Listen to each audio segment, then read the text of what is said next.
کابل را به قصد انجام مأموریت در ننگرهار ترک میکنه. مأموریتی که برای نخستین بار رسانه‌های داخلی افغانستان میتوانند تلاش‌های مخربانه پاکستان و ابزار نیابتیش در افغانستان را به تصویر بکشند. هدف این مأموریت آشکار ساختن واقعیت‌هایی است که ارتشیان پاکستانی همزمان با نواختن طبل صلح‌جویی در منطقه به هراس افغان پروری می‌پردازند و گروه‌های شورشی نیز به مثابه سرمایه‌های مادی ارتش پاکستان منافع نیابتی آن کشور را تأمین می‌کنند. در 18 سال پسین رسانه‌های افغانستان در مورد روابط پیدا و پنهان پاکستان با گروه‌های هراس افغان حرف و حدیث‌های زیادی داشتند، اما برای نخستین بار است که تمامی ادعاهای پیشین به گونه مستند برملا می‌شود. PMG نیوز نیز تلاش دارد با تولید مستند از این گروه مخرب روابط مستقیم پاکستان و گروه‌های هراس افغان را واضح سازد تا از یک سو جامعه جهانی با وضع تحریم‌ها بر اسلام آباد پاکستانی ها را وادار به قطع روابط با ابزار نیابتی چون جیش محمد، لشکر طیبه، القاعده و طالبان سازد و از سوی دیگر زمینه صلح منطقه‌ای فراهم شود.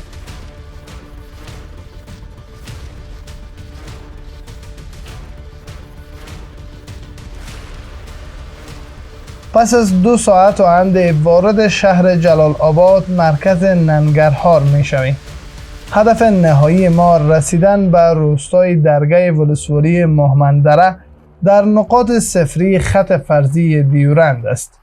این مأموریت با تمامی چالش‌هایش برایم فرصت می‌دهد تا در دست کم 9 سال کاریم من حیث خبرنگار برای نخستین بار لانه‌های هراس افغانان را از نزدیک به تصویر بکشم و واقعیت‌های تلخ از سیاست‌های دوگانه اسلام آباد را بی‌نقاب بسازم. با نیروهای ویژه امنیت ملی به راه می‌افتیم. دست کم باید 1.5 یا 2 ساعت دیگر منزل کنیم تا به مراکز جیش محمد، لشکر طیبه و جنگجویان طالب برسیم. با ورود به ولسوالی مهمندره ننگرهار چشمم به مناظر طبیعی این ولسوالی می‌افتد که اگر آرامش حکم فرما شود و پاکستان از شرارت‌هایش باز بماند، مهمندره یکی از مکان‌های دیدنی برای گردشگران خواهد شد. اما وحشت جنگ و سایه هراس افغان پروری پاکستان در نزدیک به 2 دهه پسین همواره آرامش را از باشنده‌های این ولسوالی گرفته است و در عوض اندوه و ماتم را برای شهروندان افغانستان به ویژه باشنده‌های مهمندره هدیه کرده است.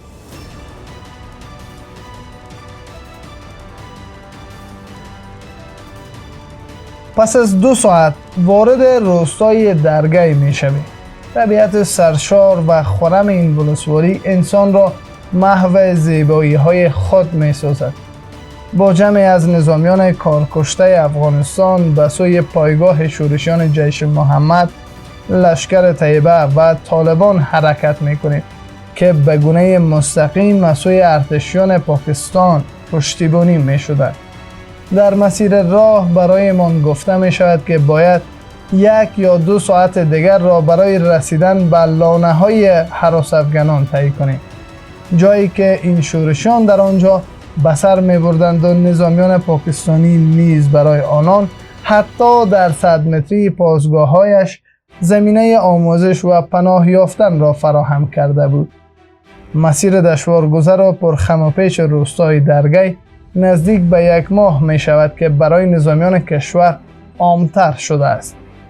از 15 روز به این سو راه اندازی عملیات های نظامیان سبب شده است تا روستای درگاه ولسوالی مهمندره امن‌تر شود.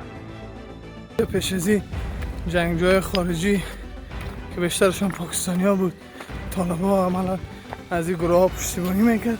ارتش پاکستان به خاطر حمایت از این هراس افغانا کوشش میکرد تا با حمایت ترکی این هراس افغانا را به این منطقه جابجا بکنه و اکنون این منطقه در تسلط نیروهای امنیتی است. مومندره با مناظر طبیعی دیدنی که در 40 کیلومتری شهر جلال آباد موقعیت دارد و دست کم نزدیک به 10 کیلومتر مرز مشترک با خط فرضی دیورند که حالا پاکستانی ها این مناطق را جغرافیای خویش می دانند دارد. این ولسوالی در شرق ننگرهار واقع شده و دریای کنر از سلسله کوههای مهمندره سرچشمه گرفته است. روستای درگی نیز یکی از روستاهای مرزی مهمندره است که هر از گاهی با پشتیبانی ارتش پاکستان شورشیان در این روستا پنهان می شدند و برای جلوگیری از تردد غیر نظامیان این مناطق قصداً ناامن می شد.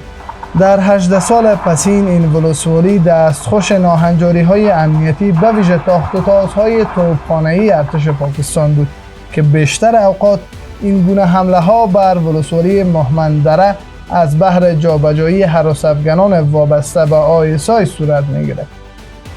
روستای درگی که در شمال ولسوالی مهمندره ننگرهار موقعیت دارد یکی از مکانهای امن برای شورشیان جیش محمد پنداشته می شود که به دستور و حمایت آیسای در جغرافیای افغانستان لانه ساخته بودند.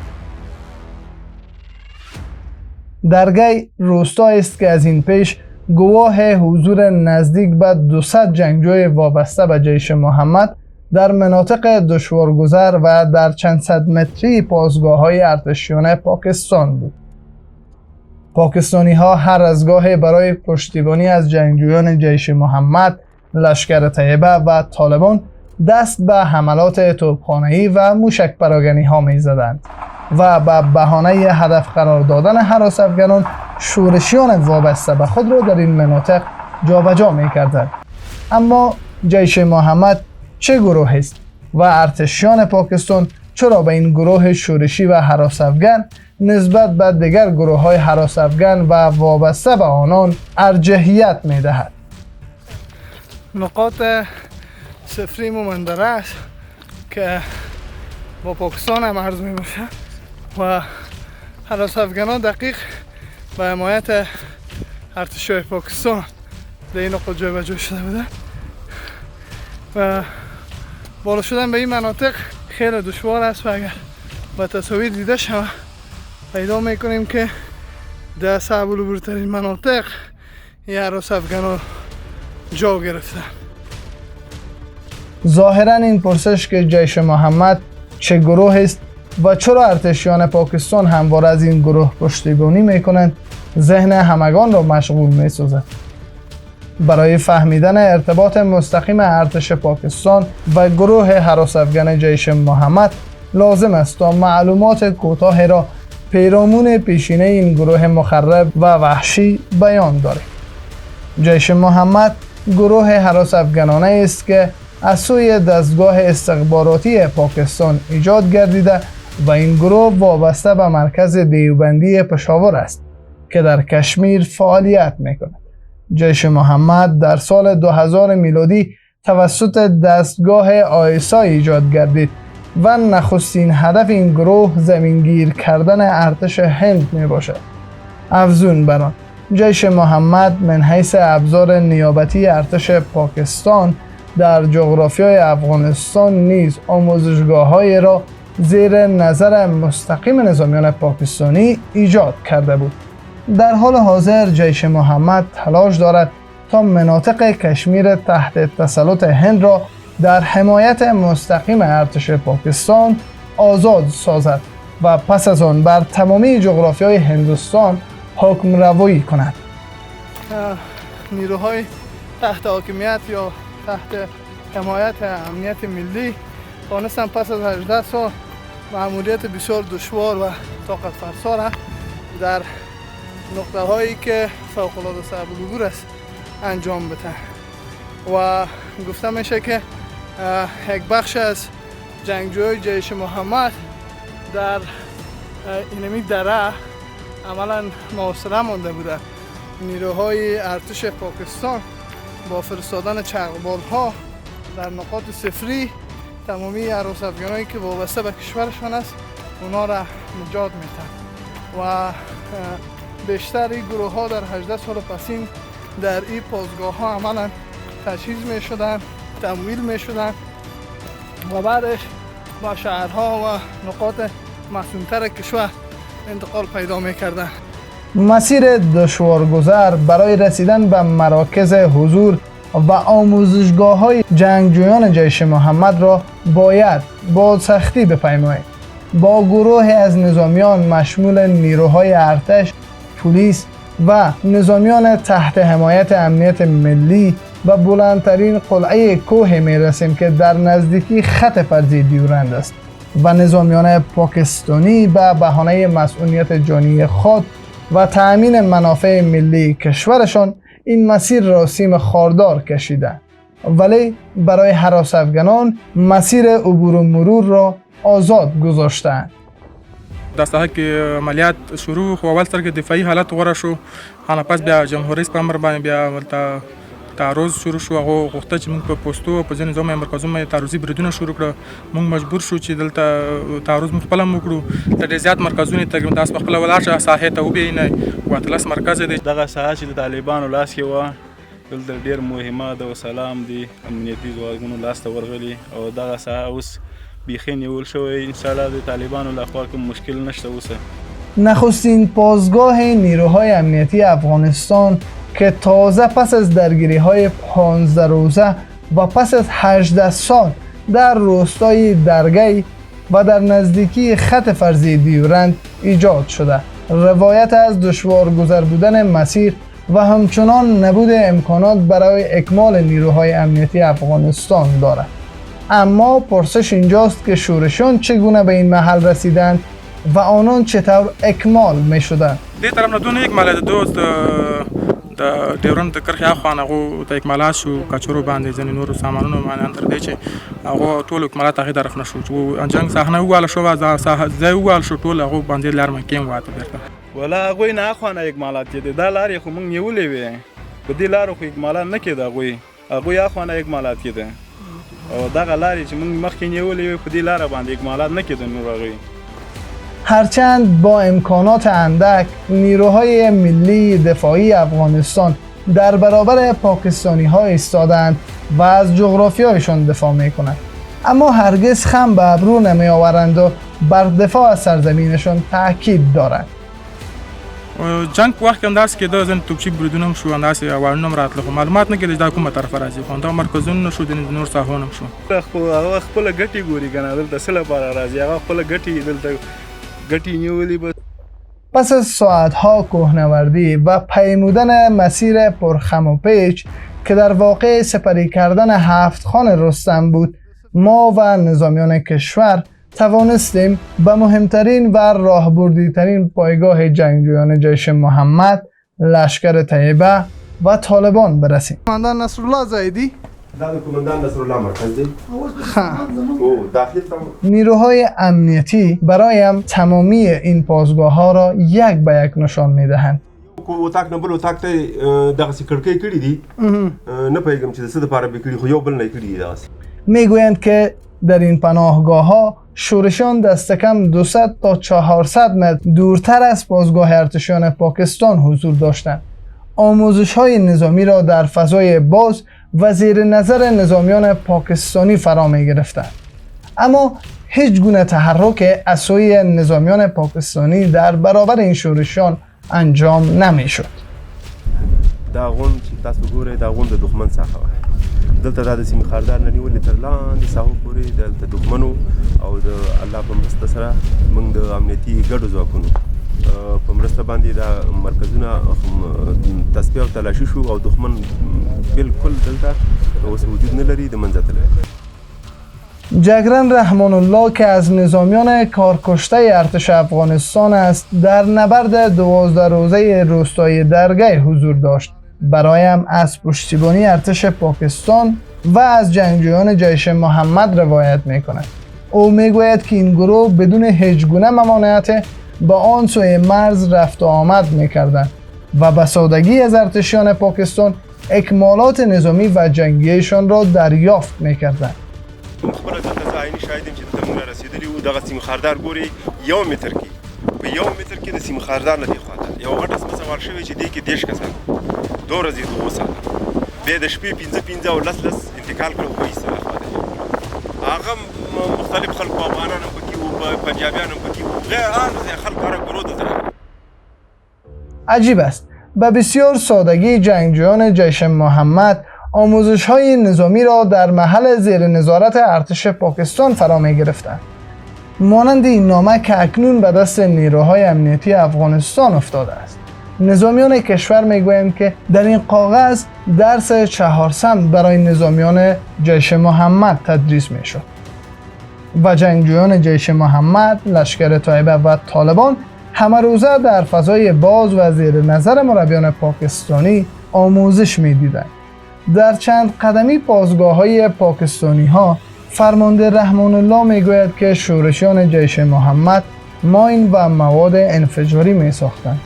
او مرا به اتاق راهنمایی می کند که کارخانه ساخت و ساز مواد انفجاری شورشیان جیش محمد بود. دی اتاق کې بمونه جوړول دلته ډیر زیات بارود پراته دغه پر اتاق چې دی هغه هم دغه سي تعلیم او درسونه د دوی هم دلته خو جریان لرو دوه ښکارا کوم مشکل دست کم نیروهای امنیتی افغانستان 12 روز با گروه جیش محمد و دیگر هراس افغانان در این محل جنگیدند. 25 شورشی جیش محمد و لشکر طیبه در این درگیری 12 شبانه روز به کام مرگ فرستاده شدند و 30 تن دیگر نیز زخمی شدند که پس از 2 شبانه روز و پناه بردن به آن سوی مرز ارتشیان پاکستان با استفاده از چرخبال‌های نظامی تمامی جنگجویان جیش محمد را به مراکز امنیتی خود منتقل کرده. زه خپل د دې عیني شاهد یم چې کله موږ دلته عملیات وکړو موږ جنگ ډیر شدید شو د حد نه زیات سخت شو همدغه وخت کې تیاری رالی د دې خلکو جسم کوم غټ خلک چې مړو پکې یا ژوندي وو هغه په تیارو کې کېنول او جګړې کړې دي ځنه دست کم 8 پناهگاه شورشیان جیش محمد در 12 عملیات نیروهای امنیتی افغانستان از تسلط این جنگجویان بیرون شده. اکنون نیروهای امنیتی بجای این شورشیان در مکانهایی که از این پیش آنان آموزش‌های نظامی را فرا می‌گرفتند مستقر هستند. این نظامیان میگویند که برای پاسخ بالمثل به ارتشیان پاکستانی آمادگی میگیرند و هرگز به شورشیان جیش محمد و هم قطارانشان اجازه نخواهند داد تا دوباره روستای درگی و ولسوالی مهمندره را آسیب بزنند. پایان یک روز دشوار و طاقت فرسا برای ما. در این مستند ما کوشیدیم تا واقعیت‌هایی را برای شما بازگو بکنیم که چگونه هراس افغان‌ها فرسنگ‌ها دور از خانه‌هایشان در مناطقی که کاملا صعب العبور است حضور پیدا می‌کنند و به خاطر منافع پاکستان می‌جنگند. حضور ما در این منطقه حداقل 4 ساعت در بر گرفت تا ما تونستیم به پناهگاه‌های امن هراس افغان‌ها بریم که حالا در دسترس نیروهای امنیتی افغانستان قرار گرفتند. اما پرسش کلیدی این است که هنوز هم حکومت پاکستان در راستای مبارزه با هراس افغانی جدی است؟ آیا با واقعیت پاکستان میخواهد که صلح در افغانستان تامین شود در حالی که در 100 متری تا 500 متری پاسگاه‌هایشان عملا دیده شده که هراس افغان‌ها حضور دارند؟ آرزو داریم که این مستند واقعیت‌هایی را برملا بکنه که مردم افغانستان در بیش از 20 سال گذشته به دنبالش بودن. من همینجا با شما خداحافظی میکنم. آرزو داریم که بار دیگر بتونیم مستند خوبتر و بهتر از دیده برای شما از PMG نیوز تولید بکنیم، تهیه بکنیم و برای شما واقعیت‌هایی که ناگفته است او را بیان بکنیم.